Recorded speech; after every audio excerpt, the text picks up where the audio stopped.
En visite d'inspection sur l'axe Beni-Boutembo ce 1er novembre 2025, le vice-gouverneur a palpé les défis des usagers au niveau des Kabasha, Mataba et Kalunguta. Le commissaire divisionnaire, Louis Segon Karawa, vice-gouverneur du Nord Kivu, prend des mesures d'urgence, c'est notamment l'aménagement des tronçons en délabrement très avancé, annonce l'autorité. Vous savez que depuis une semaine, on a connu une situation déplorable ici où les véhicules étaient bloqués de part et d'autre.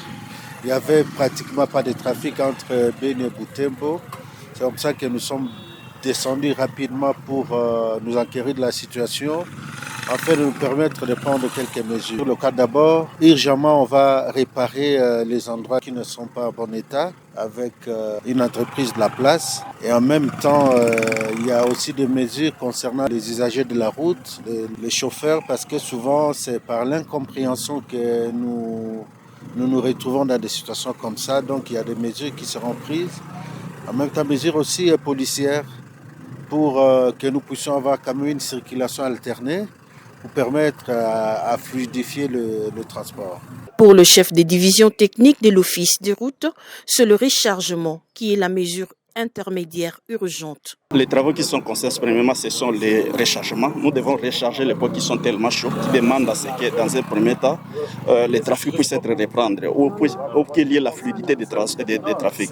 Il y a au moins 3 endroits qu'on a repérés tout au long de ces tronçons qui demandent à ce qu'on puisse intervenir urgemment. Et nous allons procéder par les travaux de rechargement. Des véhicules embourbés et ceux en panne sont à la base des conséquences économiques et humanitaires sur ces tronçons, causant des embouteillages allant jusqu'à 6 km de long. Signalons que le vice-gouverneur du Nord Kivu était accompagné du conseiller près le gouverneur en charge des infrastructures, le coordonnateur principal en charge de la sécurité, le représentant de l'Office des routes et la représentante de la Société des services Viumbira, SSV en sigle.